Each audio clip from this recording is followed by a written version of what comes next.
গ্রাম বাংলার এই গিমে শাকের স্বাদ একবার খেলে আর ভুলবে না। গিমে শাক যে আমাদের শরীরে কত উপকারী ও তার ঔষধি গুণ জানলে তোমরা অবাক হবে। পুকুর পাড় থেকে গিমে শাকগুলোকে তুলে নিয়ে এসে চলে এসেছি রান্নাঘরে। আর আজ বানাবো গিমে শাকের চচ্চড়ি। গিমে শাকগুলোকে কিছুক্ষণ জলে ভিজিয়ে রেখে এবার আলতো হাতে বেছে নেব। তোমরা দেখো ঠিক এমন ভাবে কিন্তু গিমে শাকটাকে বেছে নেবে। গিমে শাকের পাতাটা নেব আর যে ডাঁটাটা আছে সেটা ফেলে দেব।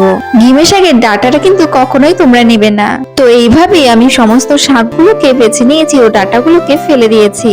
এবার একটি পরিষ্কার জল দিয়ে ধুয়ে নিয়েছি। এবার একটি আলু কেটে নেব। তোমরা কি জানো গিমে শাক খেলে আমাদের শরীরে রক্ত পরিষ্কার থাকে আর তার সাথে সাথে আমাদের শরীরে রোগ প্রতিরোধ ক্ষমতাও বৃদ্ধি করে। আর গিমে শাকে থাকে প্রচুর পরিমাণে ভিটামিন। কড়াইতে সরষের তেল দিয়ে শুকনো লঙ্কা ফোড়ন দিয়ে দিয়েছি বেশ কিছুটা পাঁচফোড়ন। হালকা নাড়াচাড়া করে কেটে রাখা আলুগুলোকে দিয়ে দিলাম। এবার দিয়ে দেবো সামান্য পরিমাণে লবণ ও হলুদ। আলুগুলোকে হালকা নাড়াচাড়া করে ভেজে নেব। এরপর দিয়ে দেব বেছে রাখা গিমে শাক। জানো তো এই গিমে শাক যেহেতু তেতো, তাই আমি কিন্তু ছোটবেলাতে একদমই খেতাম না। বড় হওয়ার সাথে সাথে যখন জেনেছি এই গিমা শাকে কত ঔষধি গুণ রয়েছে, তারপরেই বুঝেছি গিমে শাক খাওয়া আমাদের শরীরের জন্য কতটা জরুরি। এবার গিমে শাকে হালকা জিরে গুঁড়ো দিয়ে আবারও হালকা করে ভেজে নিয়ে জল দিয়ে দিচ্ছি। জানো তো বেশ কিছুদিন আগে আমাদের বাড়িতে একটি কসমস ফুলের গাছ লাগিয়েছিলাম। আজ তাতে প্রথম ফুল ফুটেছে। তোমরা কে কে ফুল গাছ লাগাতে ভালোবাসো আমাকে অবশ্যই কমেন্ট করো। এই দেখো তোমাদের সাথে গল্প করতে করতে এদিকে গিমে শাকও কিন্তু রেডি হয়ে গেছে। গিমে শাকটা খেতে কিন্তু